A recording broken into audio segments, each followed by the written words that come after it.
Hello बच्चों, कैसे हो? ठीक हो सारे? Welcome to my channel science guru और मैं हूं आपका अपना शिवम शर्मा।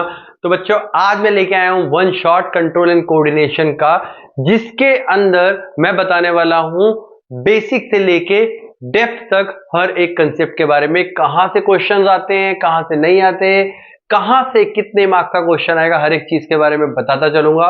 और कॉपी पेन साथ में लेके बैठना, तो गारंटी देता हूं कि ये चैप्टर तुम्हारे यहां पर होगा इस वीडियो के एंड में। पर हाँ, कॉपी पेन साथ में लेके बैठना, अदरवाइज बायो नहीं होगी। बायो का काम ही लिख के होता है, क्योंकि इस चैप्टर में हमने पढ़ना ही कंट्रोल एंड कोऑर्डिनेशन के बारे में। और जो कंट्रोल एंड कोऑर्डिनेशन होता है वो मसल और माइंड का कोऑर्डिनेशन है। मतलब जो तुम सुनोगे और जो तुम लिखोगे वो एक कोऑर्डिनेशन बन जाएगा। जैसे मैं एक एग्जांपल देता हूं, मान लेते हैं कि हम स्टेयर से उतरते हैं और पहली बार किसी स्टेयर से उतरते हैं तो हमें प्रॉब्लम होगी। सेकंड टाइम उतरेंगे तो और इजी रहेगा, थर्ड टाइम उतरेंगे तो और इजी रहेगा। लेकिन जब तुम 50वीं बार उस स्टेयर से उतरोगे तो तुम्हें ऐसा लगेगा अरे ये तो बाएं हाथ का खेल है। तुम आंख बंद करके उतर जाओगे, क्योंकि तुम्हारे ब्रेन और मसल यानी पैर के मसल्स का एक कोऑर्डिनेशन बन चुका होगा। उसे पता है कि कैसे कहां पर पैर रखना है, कौन सा स्टेप ऊंचा है, कौन सा स्टेप नीचा है,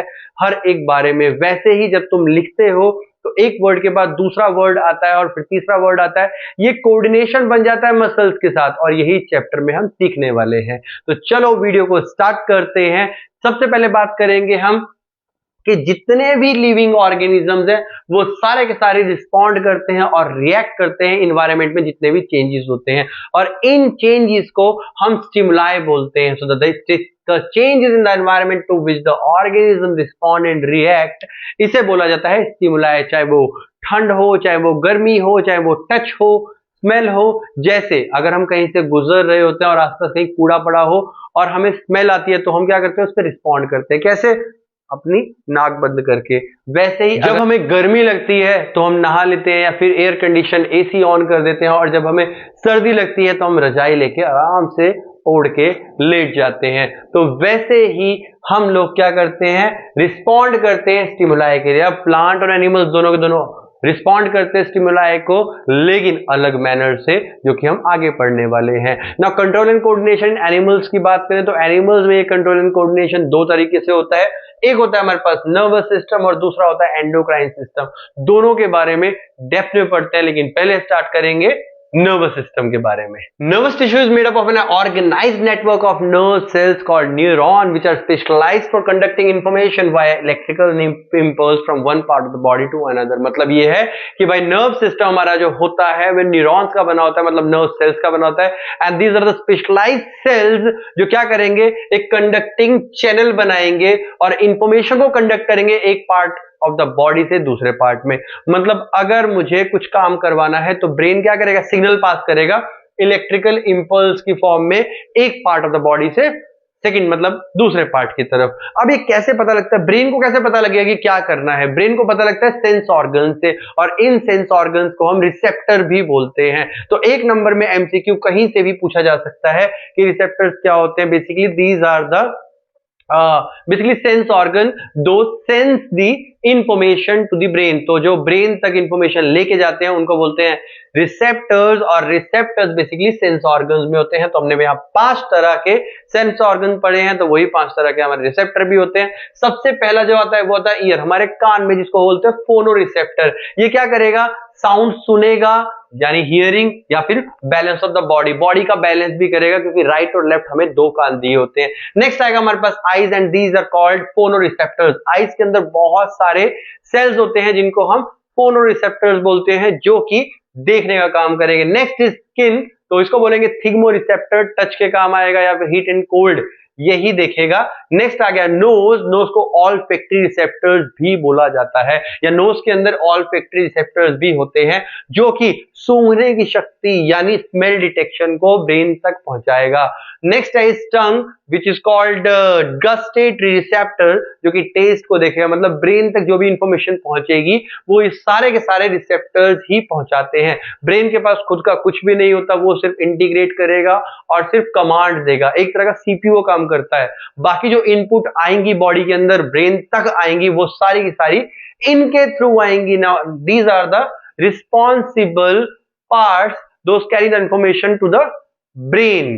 तो अब बात करेंगे न्यूरॉन के बारे में। देखो न्यूरॉन क्या चीज होती है, बेसिकली ये मान लो कि एक लंबी सी फाइबर होती है जो कि इंफॉर्मेशन को एक पॉइंट से दूसरे पॉइंट तक लेके जाने वाली है। तो न्यूरॉन बेसिकली ऐसा दिखता है, या फिर एक नंबर में क्वेश्चन पूछा जा सकता है कि write the structural and functional unit of nervous system. तो बताओगे भाई न्यूरॉन होता है जैसे किडनी का नेफ्रॉन होता है, वैसे यहां पे नर्वस सिस्टम का न्यूरॉन यानी नर्व सेल होता है। तो देखने में कुछ ऐसा सा होता है। नाउ टिपिकल स्ट्रक्चर है, अगेन बताऊंगा। तो स्टार्ट करते हैं डेंड्राइट से। डेंड्राइट आगे क्या होती है, देखो dendrite are the basically trip. तो डेंड्राइट की जो टिप्स हैं ये सारी की सारी कनेक्टेड होती है to the sense organ. Sense organ से इंफॉर्मेशन लेके आती है यहाँ इस सेल बॉडी के पास। सेल बॉडी क्या करेगा, इस इंफॉर्मेशन को इलेक्ट्रिकल इंपल्स में चेंज कर देगा। इलेक्ट्रिकल इंपल्स इससे जाती है। तो ये जो तुम्हें दिखाई दे रही है पूरी की पूरी, ध्यान दो मैंने सेल बॉडी से ही कनेक्ट कर रखी है। ये न्यूक्लियस से पूरा पूरा सेल बॉडी होती है। ये क्या है, लॉन्गेस्ट फाइबर, मतलब ये जो एक्सॉन है, ये जो एक्सॉन लिखा है मैंने यहाँ पे, now axon is the longest fibre of the cell body that transmit the electrical impulse from the dendrite to the cell body to the next neuron की डेंड्राइट तक। मतलब इसके आगे जो दिखाई दे रहा है, ये जो टिप दिखाई दे रही है नर्व एंडिंग की, ये या तो दूसरे न्यूरॉन की डेंड्राइट से कनेक्ट होगी या फिर ये कनेक्ट होगी ब्रेन के साथ। अगर एक नर्व सेल से काम चल गया तो भाई ये ब्रेन को पहुंचाएगी सीधा सिग्नल।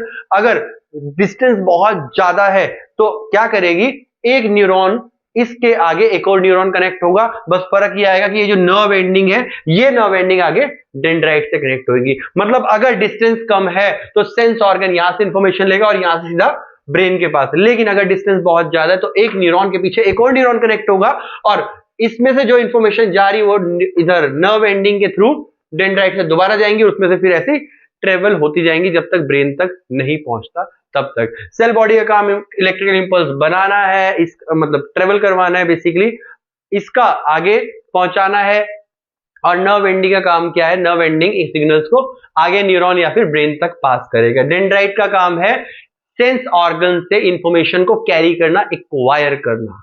दो न्यूरॉन के बीच के गैप को हम साइनेप्स बोलते हैं, जैसे मैंने यहां पे बना रखा है। एक न्यूरॉन मैंने ये बनाया है, एक न्यूरॉन मैंने बनाया है। तो जैसे मैंने बताया था कि इसकी जो पहला वाला न्यूरॉन है, ये वाला, इसकी नर्व एंडिंग कनेक्ट है dendrite of the second neuron. ना ये जो बीच में गैप दिखाई दे रहा है यहां, इसे बोलते हैं साइनेप्स। अब ये कैसे काम करता है, क्या होता है, तो it is the gap between the nerve ending of the one neuron and the dendrite of the next neuron. तो यहां क्या होगा, electrical signal is converted into the chemical and onward transmission.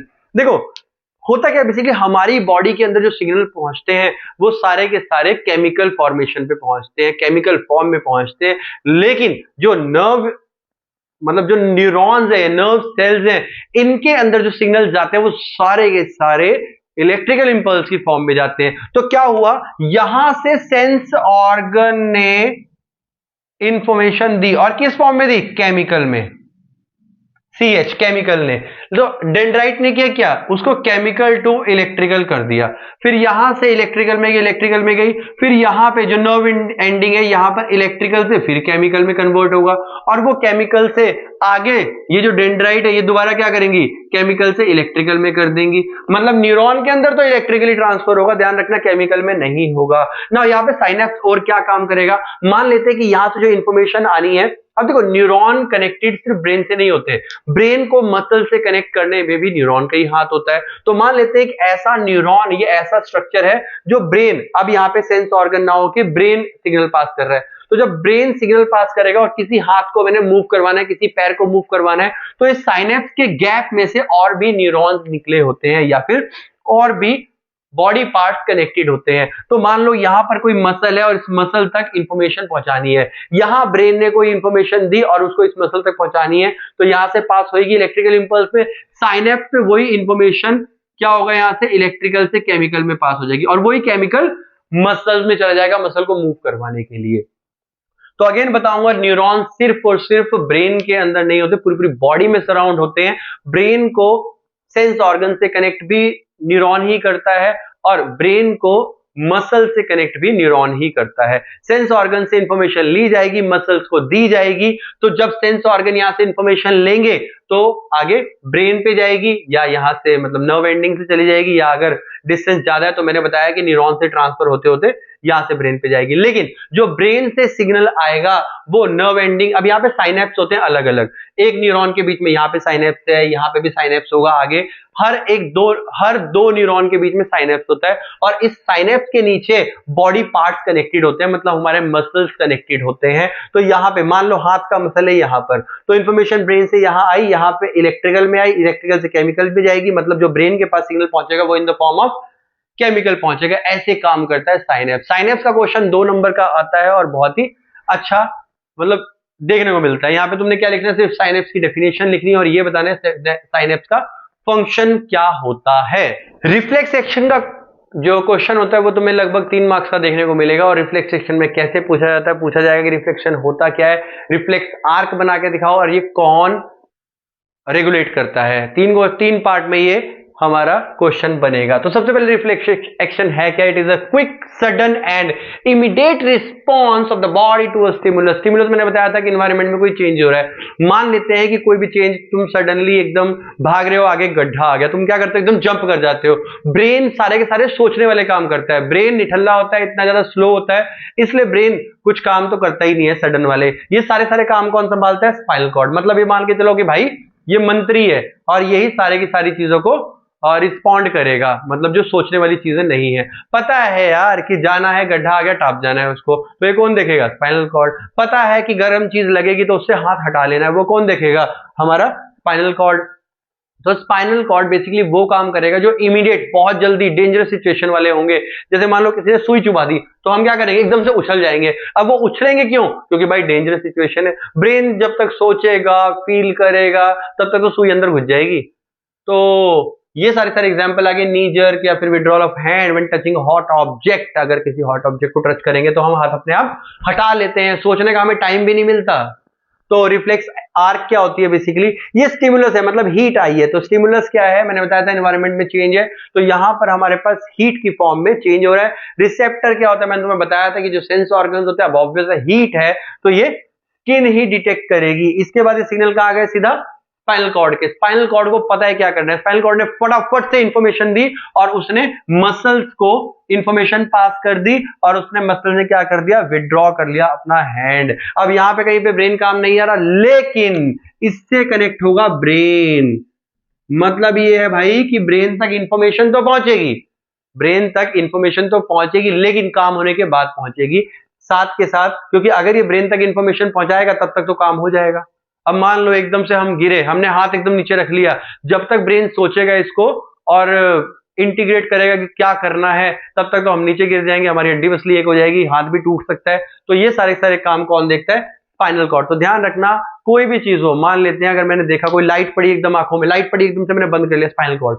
Brain को नहीं पता, ब्रेन को पता है, बाद में पता लगता है, लेकिन जो हम रिस्पॉन्स कर चुके हैं ये स्पाइनल कॉर्ड ने ऑलरेडी कंडक्ट करा दिया है। तो स्पाइनल कॉर्ड देखेगा जितनी भी इमरजेंसी सिचुएशंस होती है, इमीडिएट रिस्पॉन्सेज होते हैं, वो सारे के सारे हमारा स्पाइनल कॉर्ड देखने वाला है। कॉपी पेन साथ में लेके बैठे होगे तभी समझ आएगा, अदरवाइज समझ नहीं आएगा। मैंने बता दिया है कि सारा गेम ही यहाँ पे कंट्रोल एंड कोऑर्डिनेशन का है। तो अगर कॉपी पेन लेके बैठे होगे तो मजा आ रहा होगा चैप्टर में, अगर कॉपी पेन लेके नहीं बैठे होगे तो भाई सिंपल, मैं भी बोर ही कर रहा हूँ तुम्हें, जैसे तुम बुक्स खोल के बोर होते हो। तो ये था बेसिकली रिफ्लेक्स एक्शन के बारे में। अब हम आगे पढ़ेंगे कि रिस्पॉन्स कितने तरह के होते हैं और फिर आगे ब्रेन तक चलेंगे। तो ह्यूमन नर्व सिस्टम बेसिकली हमने 2 पार्ट में डिवाइड किया है, एक किया है सीएनएस, एक किया है हमने PNS. Now what is CNS? CNS is central nervous system.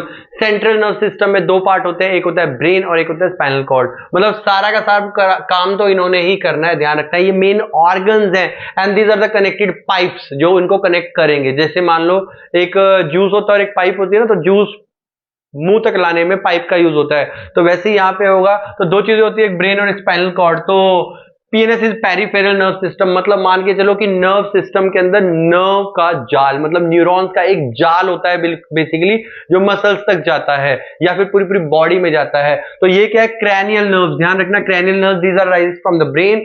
Brain से क्रैनियल नर्व्स आएंगी और सारी की सारी बॉडी पार्ट्स में कनेक्ट होंगी, और ऐसे ही स्पाइनल नर्व होंगी जो कि स्पाइनल कॉर्ड से आएंगी। मतलब ये सारा क्या है बेसिकली, दीज आर ग्रुप और बंच ऑफ नर्व सेल्स। तो ये कह सकते हैं कि दीज आर द नर्व्स जो स्पाइनल कॉर्ड से आती है, और जो ये आती है वो ब्रेन से आती है, and these are the main part. तो दो तरह से बांटते हैं सीएनएस और पीएनएस। अब देखेंगे ह्यूमन ब्रेन के पार्ट। तो जो ह्यूमन ब्रेन होता है बेसिकली उसके 3 पार्ट्स होते हैं, मेन जो पार्ट्स होते हैं, और उन्हीं के फंक्शन हम आज पढ़ने वाले हैं। फंक्शन अगेन बता रहा हूं बेटा, 1 नंबर 2 नंबर या फिर एमसीक्यूज में ही पूछे जा सकते हैं, इंपॉर्टेंट चीजें हैं जो मैं बता रहा हूं। तो 3 पार्ट मेन पढ़ेंगे, एक पढ़ेंगे फोर ब्रेन के बारे में, एक पढ़ेंगे मिड ब्रेन के बारे में, एक पढ़ेंगे हिंड ब्रेन के बारे में। तो fore brain basically thinking part, मतलब मेन जो सोचने समझने वाला काम करता है भाई वो फोर ब्रेन ही करता है। मतलब अगर कोई ऐसा बंदा है जिसका फोर ब्रेन काम नहीं करता है तो इसका मतलब उसकी सोचने और समझने की शक्ति बहुत कम है। क्योंकि अगर उसको कोई सुई चुबाओगे तो वो उछलेगा, तो बाकी सारा ब्रेन काम करता है लेकिन फोर ब्रेन काम नहीं करता है। ऐसा भी क्वेश्चन पूछा जा सकता है। नेक्स्ट हमारे पास जो आता है या कंट्रोल वॉलेंट्री एक्शन। 2 तरह के एक्शंस होते हैं हमारी बॉडी में, एक होते हैं वॉलेंट्री, एक होते हैं इनवॉलेंट्री। जो वॉलेंट्री होते हैं वो हम सोच समझ के करते हैं। मान लो कोई बंदा आगे भाषण दे रहा है या फिर कमेंट्री कर रहा है या फिर कॉमेडी शो चल रहा है, जैसे वो जोक लगाता है भाई हम सोचते हैं, समझते हैं, हमें हंसी आती है और हम ताली बजाते हैं। अब वो ताली हर कोई अलग अलग तरीके से बजाएगा, किसी को हंसी आएगी, किसी को हंसी नहीं आएगी। क्यों? क्योंकि सबकी सोचने की समझने की शक्ति अलग अलग होती है। तो ये सारे के सारे वॉलेंट्री एक्शंस को कंट्रोल करेगा।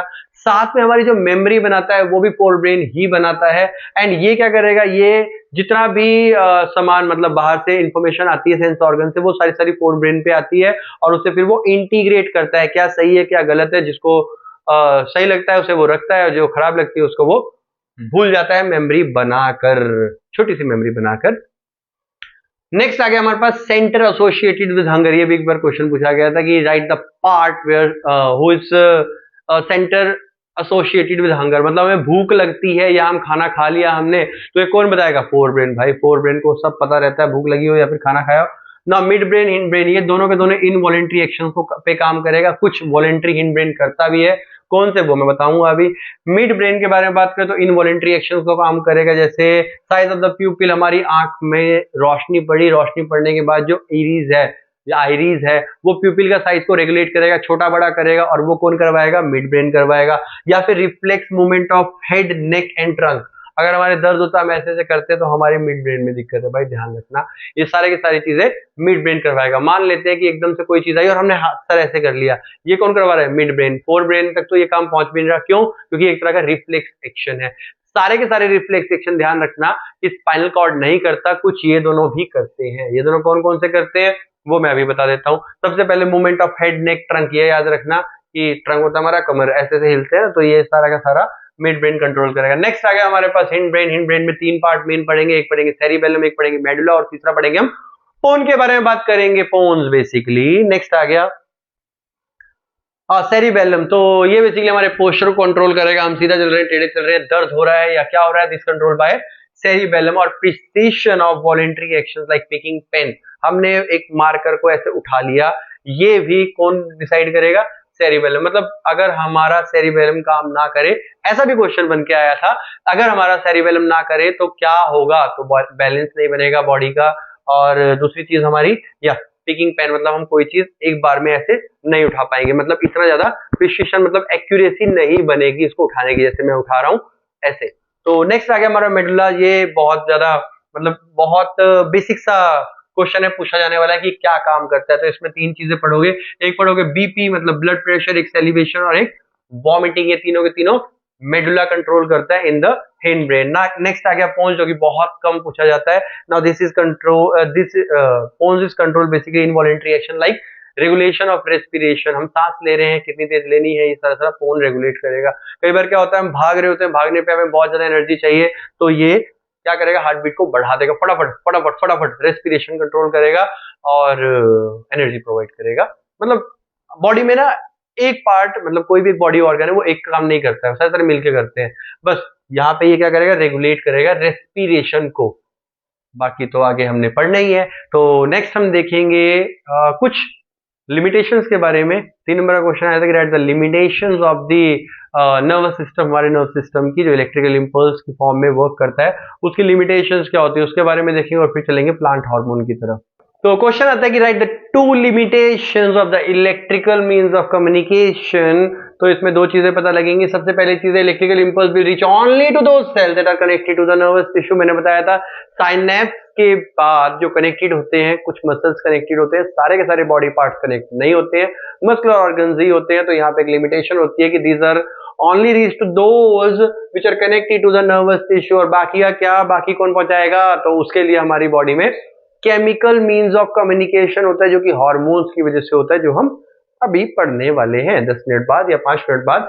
नेक्स्ट है हमारे पास after generation and transmit of an electrical impulse it will take some time to reset its mechanism before transmitting the new impulse, so cells cannot continually create and transmit impulse। मतलब एक बार अगर electrical impulse चला गया तो भाई उसको reset करना पड़ेगा। मतलब अगर एक बार हमने कोई चीज सोच के काम किया तो मतलब एक बार में हम दो चीजें नहीं सोच सकते। कभी ट्राई करना एक कि दो गानों को अलग अलग चला के उनको सुनने की कोशिश करना, या फिर दो बुक्स में देख के पढ़ने की कोशिश करना, नहीं पढ़ पाओगे। अगर दो बंदे आपस में खड़े उन दोनों को बोलो और दोनों को बोलना तो कोई नई चीज बोलने के लिए बोलना, और बोलने के लिए बोलना, हाँ चलो वो दोनों चीजें बोलेंगे तो कोशिश करना दोनों को सुनने की, तुम नहीं सुन पाओगे। क्यों? क्योंकि एक बार में ब्रेन हमारा एक ही इलेक्ट्रिकल इंपल्स को जनरेट कर सकता है।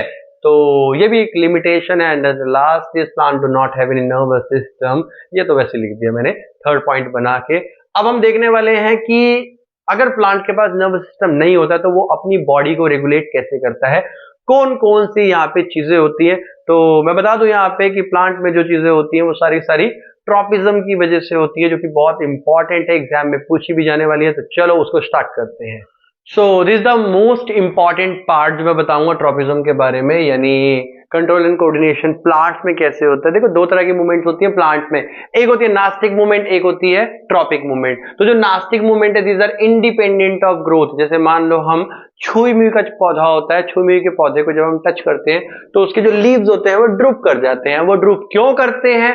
वो due to independent of growth, and this growth is called nastic movement. तो अगर क्वेश्चन आता है तो बता सकते हो कि the movement which are independent of growth is called nastic movement. यहाँ पे ज्यादा लिखने वाला कुछ है नहीं, एग्जाम्पल है, सिंपल सी बात है, drooping of leaves of touch me not plant on touching it. ध्यान रखना बेटा, जो टच मी नॉट प्लांट है, now this belongs to mimosa family. अगर क्वेश्चन आता है तो मिमोसा, MI लिख दिया, ME होता है, मिमोसा फैमिली। अगेन गलत, ए आएगा यहाँ पे, ठीक है, मिमोसा फैमिली। तो ये लिख सकते हो अगर क्वेश्चन पूछा गया तो। नेक्स्ट जो आता है वो आता है डिपेंडेंट ऑन ग्रोथ। ऐसी मूवमेंट जो ग्रोथ पे डिपेंड करती है, जैसे हमारी हाइट बढ़ रही है, हमारी हाइट बढ़ रही है तो क्या है? Dependent on growth.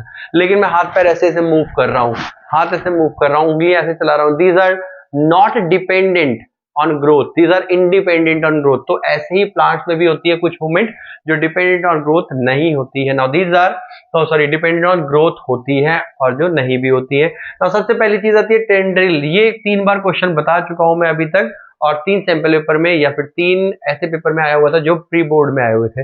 इसमें पूछा गया था कि टेंड्रिल कैसे काम करती है। टेंड्रिल होती क्या है मैं पहले बता देता हूँ। बेल की बात कर रहे हैं, बेल। अब ये जैसे है, ये इसके ऊपर क्लिंग कर रही है। क्लिंग क्यों कर रही है? क्योंकि जो ये वाला हिस्सा है इसका, ये ज्यादा नहीं बढ़ रहा है लेकिन ये ज्यादा बढ़ेगा। जब ये ज्यादा बढ़ेगा, रैपिड सेल डिवीजन होगी, तो ये देखो मुड़ते चला गया, जिसकी वजह से इसमें क्लिंग कर जाएगी। तो ये मैंने सिंपल यहाँ पे लिखा है। अगेन बताऊंगा बेटा, कॉपी पेन साथ में लेके बैठना, तो बच्चों बहुत मजा आने वाला है, बहुत मजा आ भी रहा होगा, नहीं तो सच में बोर हो जाओगे इस वीडियो से। The part of the tendril away from the object grows more rapidly as compared to the part near to the object, और इसकी वजह से वो क्लिंग कर जाती है ऑब्जेक्ट के ऊपर, मतलब ऐसे सर्कुलेट कर जाती है। तो मैंने क्या बताया है? The part away from the object grows more rapidly due to which circulate the object. Simple. Next आ गया phototropism. These are the again important. So phototropism is photo, light से डिपेंड करता है, मतलब लाइट पे डिपेंड करेगा, sunlight पे obvious है। तो दो चीजें होती है प्लांट में, एक होती है शूट और एक होती है रूट। तो रूट होती है और नीचे की तरफ जाती है, जो शूट होती है वो ऊपर की तरफ जाती है। तो अगर मैं लाइट की बात करूं तो शूट टूवर्ड्स द लाइट जाएगी and root away from the light जाएगी। क्वेश्चन कुछ ऐसे ही पूछा जाता है, जो शूट होती है वो पॉजिटिव फोटोट्रॉपिज्म देती है और जो रूट देती है वो नेगेटिव फोटोट्रॉपिज्म देती है। तो भूलना नहीं है, मेरा काम है तुम्हें बताना और नंबर ताकि अच्छे आ सके, और तुम्हारा काम है सुनना और उसे लिखना कॉपी में, और एग्जाम में लिख के आना, और फिर अच्छे अच्छे नंबर लाके मजे करना, लाइफ में आगे बढ़ना। Next is geotropism, the movement due to gravity, gravity की वजह से भी डिपेंड करती है। हमारे में ऐसा नहीं होता। हमारे में ऐसा होता है क्या कि ग्रेविटी की वजह से हम ज्यादा बढ़ते हैं, ग्रेविटी ना हो तो कम बढ़ते हैं? पॉसिबल हो सकता है, अगर हम ग्रेविटी 0 पे रहे तब पता लगेगी ये बातें। तो यहां पर क्या है, जियोट्रॉपिज्म में जो शूट है वो अवे जाएगी और जो रूट है टूवर्ड जाएगी। मतलब हमेशा जो प्लांट्स, अगर तुम देखोगे, जो प्लांट देखोगे उसकी रूट हमेशा नीचे की तरफ जाएगी, और जो शूट है मतलब उसकी जो ऊपर का पार्ट है, ठीक है, स्टेम है, वो हमेशा ऊपर की तरफ, मतलब अवे फ्रॉम द ग्रेविटी जाएगी। Next is chemotropism. Now this is what is chemotropism, is basically movement due to the chemical changes. तो बॉडी में अगर केमिकल चेंजेस होंगे प्लांट में, तो वहां पर कुछ ना कुछ मूवमेंट देखने को मिलेगी। जैसे यहाँ पे एक एग्जांपल आता है, बहुत ही सोना सा एग्जांपल आता है, सोना सा एग्जांपल आता है, this is growth of pollen tube towards the ovule. ये तुमने रिप्रोडक्शन में पढ़ा होगा, जो डायग्राम में फर्टिलाइजेशन होती है उससे पहले जब पोलन ग्रेन फॉल करता है from the male reproductive to female reproductive in the flowering plant, तो उस केस में एक पोलन ट्यूब वहां पे जन्म लेती है, और उस पोलन ट्यूब का जन्म लेना ही कीमोट्रॉपिज्म कहलाता है। और जो लास्ट वाला है वो है hydrotropism. Hydro is relatable to water basically. तो इसमें ऑब्वियस है the movement due to water आएगी। जो रूट होगी वो क्या होगी, हमेशा पानी की तरफ ग्रो करेगी। मतलब मान लेते हैं कि अगर यहाँ पर एक प्लांट है और उसकी रूट्स हैं बहुत सारी, और यहाँ पर ये हमारा सरफेस है, और यहाँ पे मैं पानी भर दूं तो ये रूट्स अपने आप अल्टीमेटली उस तरफ ग्रो करने लग जाएंगी अपने आप। तो दिस इज कॉल्ड हाइड्रोट्रॉपिज्म। अब ये ग्रोथ करते कैसे हैं, ड्यू टू देयर हॉर्मोन्स। तो हॉर्मोन्स के बारे में पढ़ेंगे, जो कि ऑल्सो एक इंपॉर्टेंट पार्ट है। वीडियो का मोटिव ही मेरा इंपॉर्टेंट पार्ट्स को कवर करना है, वो भी बेसिक से डेप्थ में, बेसिक से शुरू डेप्थ तक। हाँ, तो अब हम पढ़ते हैं हॉर्मोन्स के बारे में, जो कि बहुत ज्यादा इंपॉर्टेंट है। तुम उठा के देख लेना बेटा, हर जगह तुम्हें हॉर्मोन्स या फिर ट्रॉपिज्म का क्वेश्चन डेफिनेटली मिलने वाला है। तो चलो हॉर्मोन्स के बारे में बात करते हैं। अब यहाँ पे प्लांट हार्मोन्स देखो, प्लांट हार्मोन्स कौन कौन से होते हैं, क्या क्या काम करते हैं, अगेन बताया मैंने जैसे कि इंपॉर्टेंट पार्ट है ना। सबसे पहला आता है ऑक्सिन। ऑक्सिन हमेशा शूट पे मिलेगा तुम्हें, मतलब टिप ऑफ द प्लांट पे मिलेगा, क्योंकि वो ऊपर से लंबाई बढ़ाता है उसकी। So synthesised at shoot tip and helps in the cell to grow longer. Cell लंबे करने काम आएगा। और जो लास्ट है हमारे पास वो है involve in the phototropism and thigmotropism. Phototropism मैंने बता दिया कि लाइट की तरफ शूट जाएगी, तो ऑब्वियस है वहां पे ऑक्सीजन का तो काम होगा ही होगा। दूसरा थिगमोट्रॉपिज्म, टेंड्रिल के केस में जो मैंने बताया था अभी पीछे, वो थिगमोट्रॉपिज्म बोलते हैं उसको। जो टेंड्रिल है टच होने के बाद क्लिंग कर जाती है उसके ऊपर, ऐसे सर्कुलेट कर जाती है, तो उस केस में हम बोलते हैं उसे thigmotropism. And the second is gibberellin which helps in the growth of the stem. Stem की ग्रोथ को बढ़ाएगा, कि वो कितनी मोटी होगी उसको देखेगा। स्टेप लिख दिया, स्टेम आएगा। Next is cytokine and they provide the promote the cell division basically. मतलब सेल को कैसे डिवाइड करना है, एक सेल को मल्टीपल डिवाइड बहुत सारे बना देने हैं। तो जो रैपिड सेल डिवीजन करेगा वो साइटोकिनिन करता है। और ध्यान रखना एक और चीज कि फ्रूट्स और सीड्स बनाने के लिए बहुत सारे सेल्स की जरूरत होती है, और बहुत रैपिडली जरूरत होती है, बहुत सारे की जरूरत होती है, लार्ज अमाउंट ऑफ सेल लगते हैं इनको बनाने में। तो this is responsible for that formation of seeds and fruits, क्योंकि ये क्या करेगा, सेल डिवीजन बढ़ाता है, मतलब सेल के नंबर बढ़ाने। ध्यान रखना क्या कह रहा है, यहाँ पे सेल लॉन्गर करता है, यहाँ पे ग्रोथ बढ़ाता है स्टेम की, और यहाँ पे क्या करेगा, वहां पर मतलब सेल डिवाइड करता रहेगा, मल्टीपल डिवीजन करेगा वहां पे फटाफट फटाफट फटाफट। And the last is abscisic acid. Now इसका क्या काम होता है, देखो तुमने देखा होगा कि पत्ते एक टाइम पे बढ़ने के बाद बंद हो जाते हैं बढ़ने। ऐसा तो है नहीं कोई पत्ता बढ़ता चला जा रहा है, बढ़ता चला जा रहा है, और वो मतलब 2 किलोमीटर लंबा हो गया, 3 किलोमीटर लंबा हो गया, 4 किलोमीटर लंबा हो गया, ऐसा तो है नहीं। बट अगर ऐसा हो तो जो बहुत पुराने पुराने पेड़ हैं, जिसे बहुत सारे बनियन ट्री ऐसे हैं जो हजारों साल पुराने हैं, तो उनके पत्ते तो बहुत बड़े बड़े होते हैं। तो वो पत्तों का साइज सेम क्यों होता है, क्योंकि वो ग्रोथ को रोक देते हैं। अब मेरी उंगली इतनी बड़ी है, रुक चुकी है, इससे ज्यादा नहीं बढ़ रही है, क्यों, क्योंकि ये इनहिबिट हो चुकी है। ऐसी प्लांट में होता है, प्लांट के पत्ते या फिर लीव्स या फिर बाकी पार्ट बढ़ने बंद कर देते हैं एक टाइम के बाद। So this is responsible for that basically. Inhibit the growth. Next आ गया कॉजिंग विल्टिंग ऑफ लीव्स, मतलब पानी ना डालो अगर तो उसके जो पत्ते होते हैं मुरझा जाते हैं, प्लांट मुरझा जाता है, तो जो बेसिकली मुरझा जाता है उसको ये करता है। नेक्स्ट इसको हम स्ट्रेस हार्मोन के नाम से भी जानते हैं, तो ये दूसरा नाम है इसका। तो अब देखते हैं हम एनिमल्स में, मतलब हमारे अंदर कौन कौन से हार्मोन्स होते हैं, कौन कौन से ग्लैंड होते हैं, एंडोक्राइन ग्लैंड क्या होते हैं, उनके बारे में स्टडी करेंगे। तो आपके सामने पेश है एनिमल हार्मोन। देखो एनिमल हार्मोन्स में जो इंपॉर्टेंट चीज है वो इनके फंक्शंस है, ठीक है, और इनके हार्मोन्स का नाम या ग्लैंड का नाम क्या है वो भी है।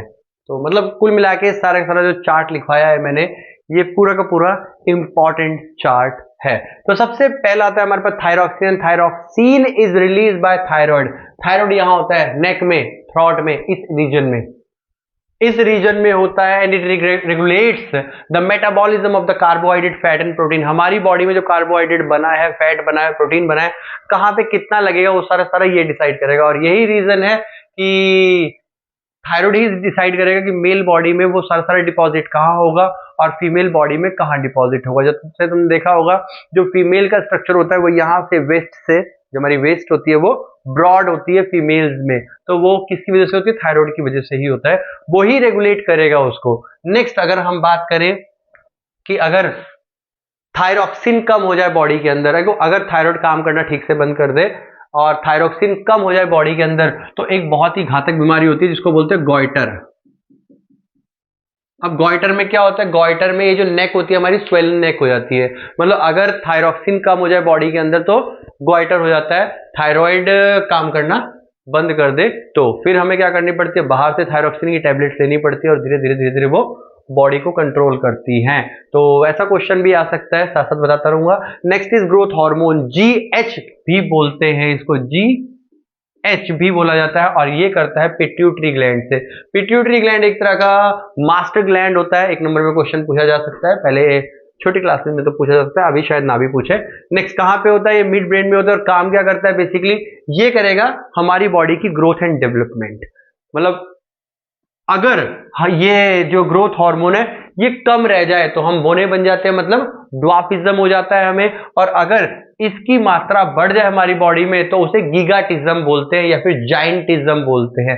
तो ध्यान देना मैं क्या बता रहा हूं यहाँ पे, ड्वार्फिज्म कब, अगर इसकी डेफिशिएंसी हो जाए, मतलब कम रह जाए तो हम बोने रह जाते हैं, और अगर ये ज्यादा हो जाए तो उसे बोलते हैं गीगाटिज्म। तो हमारी बॉडी बहुत जल्दी बढ़ जाती है, ग्रोथ बहुत जल्दी बढ़ जाती है। And the next is adrenaline. Adrenal gland इसको रिलीज करता है और ये होता है अबव द किडनी, हमारी किडनी के ऊपर होता है। ध्यान रखना, एक और चीज बताऊं तुम्हें, ये एक होता है, ये भी बॉडी में एक होता है, लेकिन ये दो होते हैं, तो ये ध्यान रखना पेयर में नहीं होता। एक क्वेश्चन मैंने अभी पढ़ा था एक सैंपल पेपर में, उसमें लिखा हुआ था बताओ कौन सा ऐसा है जो अनपेयर्ड है और कौन सा है जो पेयर्ड है। तो मैं पेयर भी बताऊंगा और अनपेयर्ड भी बताऊंगा। ये हमारा क्या होता है, बोथ द किडनीज होता है, क्या करेगा, regulation of the BP, blood pressure, heart beat हमारी कैसी होनी चाहिए वो ये डिसाइड करेगा, और बहुत सारी इमरजेंसी सिचुएशंस में ये मेटाबॉलिज्म को भी रेगुलेट करता है, मतलब थायराइड की जगह पे भी काम करेगा। और वो कब, जब हम बहुत ज्यादा डेंजरस सिचुएशन में फंस जाए। मान लो हमारे आगे कुत्ता खड़ा है और कुत्ते से हम बहुत ज्यादा डरते हैं, काला कुत्ता एकदम बड़ा सा, अब हम क्या करेंगे, या तो भागेंगे या लड़ेंगे, तो उस केस में एड्रेनालाइन काम करता है, मतलब एड्रीनल ग्लैंड हमारा काम करेगा। And the next is insulin. Insulin के बारे में बहुत ज्यादा सुना होगा तुमने, इंसुलिन के इंजेक्शंस भी लिए जाते हैं, क्यों, क्योंकि हमारी बॉडी में ब्लड शुगर लेवल कंट्रोल करता है ये। अगर इंसुलिन हमारी बॉडी में कम हो जाए तो ब्लड शुगर लेवल बढ़ जाता है, मतलब मान के चलो कि एक तरह का एंटीडॉट है शुगर के लिए, बॉडी के अंदर शुगर बढ़ेगी तो इंसुलिन क्या करेगा, उसको कम कर देगा। और ये कहां से रिलीज होता है, ये होता है पेनक्रियास से रिलीज। पेनक्रियास के बारे में एक क्वेश्चन हो रहा था कि पेनक्रियास दो काम करता है, एक हार्मोन भी प्रोड्यूस करता है और दूसरा और भी काम करता है, मतलब जूस भी सिक्रीट करता है, इसको पेनक्रियाटिक जूस बोलते हैं, जो कि डाइजेशन में हेल्प करता है। पेनक्रियास अगेन बताऊंगा बेटा, पेनक्रियास एक होता है, बिलो स्टमक होता है। ऑर्गन भी है, ग्लैंड भी है, ये जो दिखाई दे रहे हैं सारे के सारे एंडोक्राइन ग्लैंड है, जितने भी दिखाई दे रहे हैं सारे सारे एंडोक्राइन ग्लैंड है। एंडोक्राइन ग्लैंड इसलिए बोला जाता है क्योंकि ये डक्टलेस ग्लैंड होते हैं, मतलब इनके पास कोई डक्ट नहीं होती, ये डायरेक्ट अपनी सिक्रीशन ब्लड के अंदर डाल देते हैं। तो ये बिलो स्टमक देखने को मिलेगा तुम्हें, डायग्राम में देख सकते हो, अगर डायग्राम तुम्हें बुक में देखने को मिल जाए तो साथ लेके बैठे हो तो बहुत अच्छी बात है। Next, reduces the end regulate the blood sugar level, जो मैं बता चुका हूँ। नेक्स्ट इज टेस्टोस्टेरोन और ईस्ट्रोजन, दोनों के बारे में बात करेंगे। टेस्टोस्टेरोन हमारी मेल की बॉडी में होता है और जो ईस्ट्रोजन होता है वो फीमेल बॉडी में मिलता है। टेस्टोस्टेरोन रिलीज करेगा टेस्टिस और ईस्ट्रोजन रिलीज करेगा ओवरीज, जो कि फीमेल बॉडी में करेगा। Sorry. And these both are located at the genital area, which means the lower abdomen region. तो हमारे सारा abdomen part होता है वेस्ट से नीचे, and this is basically present in the lower abdomen area. Next क्या काम करेगा? Changes associated with the puberty, मतलब sexual maturity, या फिर ऐसे बोल सकते हैं इसको कि सेकेंडरी सेक्सुअल कैरेक्टर्स को बढ़ाएगा। कैसे? जैसे फीमेल्स की बात करें तो फीमेल्स में मतलब ग्रोथ ऑफ ब्रेस्ट मान लो या डार्कनिंग ऑफ निपल मान लो, तो ऐसी ऐसी चीजें ये देखेगा ईस्ट्रोजन। और अगर मेल के बारे में बात करें तो पीनस की ग्रोथ कैसी करनी है, कितनी करनी है, स्पर्म प्रोडक्शन कितनी करनी है, तो या फिर जो बियर्ड आनी है उसकी, या ये सारे सेकेंडरी सेक्सुअल कैरेक्टर जो एक मेल और फीमेल को अलग अलग बनाते हैं। तो अलग अलग इसलिए बनाता है क्योंकि मेल की बॉडी में ये होता है और फीमेल की बॉडी में ये होता है। And the last but not the least is releasing hormone, जो कि एक येलो बॉक्स में दे रखा है एनसीईआरटी में, पूछा नहीं जाता है बट अगेन मैंने बता दिया है। हाइपोथैलेमस इसका नाम है, रिलीजिंग हार्मोन मतलब RH ये सीक्रीट करता है, मिड ब्रेन में प्रेजेंट होता है और ये क्या करेगा बेसिकली पिट्यूटरी ग्लैंड को एक्टिवेट करेगा टू रिलीज द हार्मोन, मतलब stimulates the pituitary gland to release hormone, मतलब इसका सारा कनेक्शन होता है यहाँ पे पिट्यूटरी ग्लैंड से। तो ये सारे के सारे हार्मोन्स मैंने बता दिए हैं तुम्हें, और जिसका ज्यादा है कम ज्यादा होने से मतलब दिक्कत हो सकती है उसके बारे में बता दिया है। थायरोक्सिन हो, चाहे गॉइटर हो, चाहे ड्वार्फिज्म हो, चाहे गिगार्टिज्म हो, इन सब के बारे में बता चुका हूं। नाउ आगे बढ़ते हैं। तो अब हम देखेंगे एक बार फीडबैक मैकेनिज्म। फीडबैक मैकेनिज्म पढ़ने से पहले मैं तुम्हें एक चीज बता दूं कि जो बीमारी होती है इंसुलिन की वजह से, मतलब when there is a high blood sugar level in the when there is a high blood sugar level only, so this is called diabetes. so diabetes भी होती है, डायबिटीज में इंसुलिन के इंजेक्शंस भी लिए जाते हैं to overcome the blood sugar level. तो अब हम बढ़ते हैं फीडबैक मैकेनिज्म की तरफ। 2 नंबर का एक क्वेश्चन आया था कि हाउ फीडबैक मैकेनिज्म वर्क, तो सिंपल फ्लो चार्ट बना के सीखेंगे और इसके बाद करेंगे वीडियो का एंड। तो फिर तुम भी सो जाना, मैं भी सो जाऊंगा, क्योंकि मेरे यहाँ पे तो टाइम 4:30 बज चुके हैं। चलो फिर आगे स्टार्ट करते हैं। तो हमारी बॉडी के अंदर जब हार्मोन ज्यादा हो जाए तो भी दिक्कत, कम हो जाए तो भी दिक्कत। तो ये मैनेज कैसे करती है बॉडी, मतलब बॉडी को कैसे पता लगता है कि भाई ये कम रह गया है, ये ज्यादा हो गया है, अब प्रोड्यूस करना है इंसुलिन, अब प्रोड्यूस नहीं करना है इंसुलिन, अब टेस्टोस्टेरोन बनाना है, अब नहीं बनाना है। तो ये सारा का सारा डिपेंड करता है फीडबैक मैकेनिज्म पे, कैसे काम करता है। ऑब्वियस है कि भाई एक एग्जांपल लेके ही समझाना पड़ेगा इसको, तो मैंने यहाँ पे एग्जांपल लिया है फीडबैक मैकेनिज्म का, to control the blood sugar level. तो भाई कैसे काम करेगा, मान लेते हैं sugar level in the blood rises, ब्लड में शुगर लेवल बढ़ गया हो, डिटेक्ट किया पेनक्रियास के सेल ने, उन्होंने इंसुलिन बनाना स्टार्ट कर दिया। इंसुलिन बनाने के बाद जो ब्लड शुगर लेवल है अपने आप कम हो गया। जैसे ही कम हुआ वैसे ही उसे दोबारा से डिटेक्ट कर लिया पेनक्रियास के सेल ने। अब जैसे ही ब्लड शुगर लेवल बराबर आया जितना बॉडी को चाहिए, ये इंसुलिन बनाना बंद कर देगा। तो ऐसे काम करता है फीडबैक मैकेनिज्म। स्क्रीनशॉट लेना है, कॉपी में लिखना है, तुम्हारी मर्जी है। तो यहां पर इस वीडियो का एंड करने वाला हूं मैं, क्योंकि यहां बहुत लेट हो चुका है और मुझे लग रहा है तुम्हें भी मजा आया होगा, मुझे भी मजा आया होगा। तुम्हारी कॉपी में नोट्स बन चुके होंगे, अब बस तैयारी करने की जरूरत है। तो बस एक बार थोड़े टाइम बाद 10 मिनट के लिए एक बार रिवीजन कर लेना और ये चैप्टर बिल्कुल तैयार हो जाएगा तुम्हारे लिए। तो फिर मिलते हैं अगली वीडियो में, लेकिन उससे पहले वीडियो को शेयर कर देना अपने दोस्तों में, क्योंकि बहुत मेहनत लगी है इस वीडियो में, रात को वीडियो बनाई जाती है। और फिर नेक्स्ट चैप्टर लेके आता हूं तुम्हारे लिए। तब तक के लिए ध्यान रखिए, पढ़ते रहिए और all the best for your exams.